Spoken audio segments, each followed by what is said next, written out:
Good evening, fellow Americans. I had hoped when I became president I would not have to do this again. Another massacre in Uvalde, Texas, an elementary school. Beautiful, innocent, second, third, fourth graders. And how many scores of little children will witness what happened, see their friends die as if they're on a battlefield, for God's sake.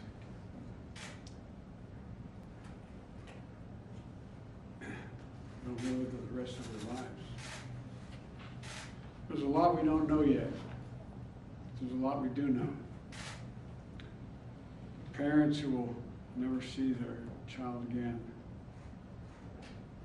never have them jump in bed and cuddle with them.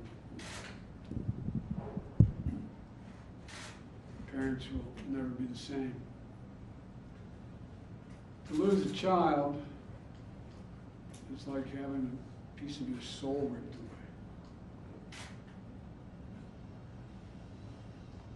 There's a hollowness in your chest. You feel like you're being sucked into it. You're never going to be able to get out. Suffocating. It's never quite the same. It's a feeling shared by the siblings and the grandparents and the family members and the community that's left behind. Scripture says, Jill and I have talked about this in different contexts, another context. The Lord is near to the brokenhearted and saves the crushed in spirit. So many crushed spirits. So tonight, I ask the nation to pray for them. Give the parents and siblings the strength in the darkness they feel right now. As a nation, we have to ask, when in God's name are we going to stand up to the gun lobby? When in God's name we do what we all know in our gut needs to be done? It's been 3,448 days, 10 years since I stood up at a high school, Connecticut, a grade school in Connecticut, where another gunman massacred 26 people, including 20 first graders at Sandy Hook Elementary School. Since then, there have been over 900 incidents of gunfires reported on school grounds. Marjorie Stoneman Douglas High School in Parkland, Florida. Santa Fe High School in Texas. Oxford High School in Michigan. The list goes on, and the list grows when it includes mass shootings at places like movie theaters, houses of worship. As we saw just 10 days ago, the grocery store in Buffalo, New York. I am sick and tired of it. We have to act. And don't tell me we can't have an impact on this carnage.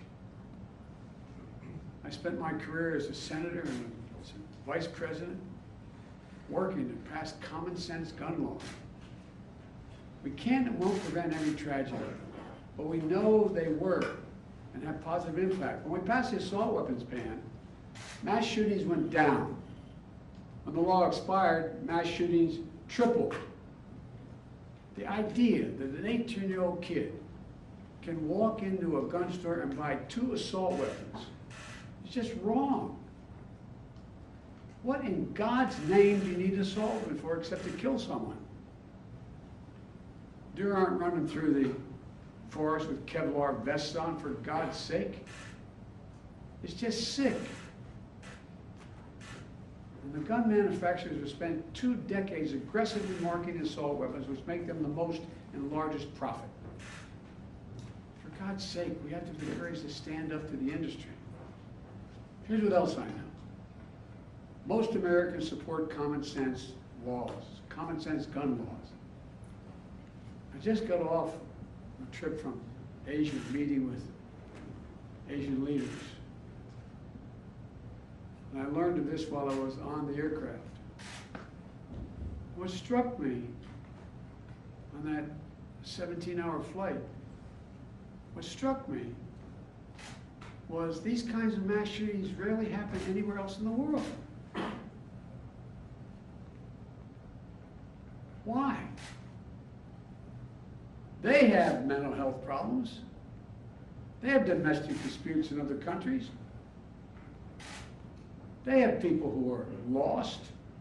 But these kinds of mass shootings never happen with the kind of frequency they happen in America. Why?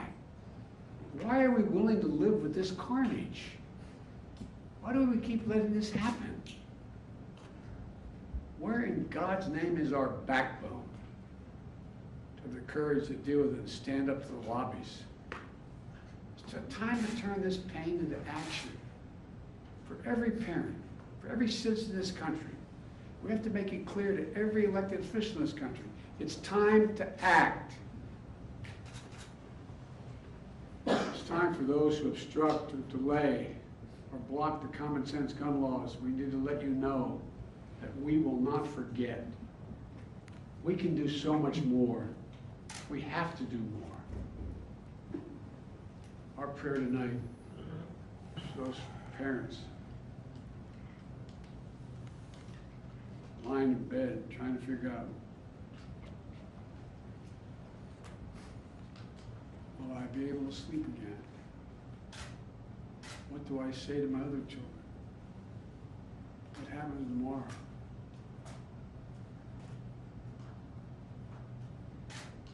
And God bless the loss of innocent life on this sad day. And may the Lord renew the brokenhearted and save those crushed in spirit, because they're going to need a lot of our prayers. God love you. Sir, Nicholas, plan to visit Texas. Mr. President, would you consider the Going to Texas, sir? acts of domestic Sir, will you go to terrorism? Texas?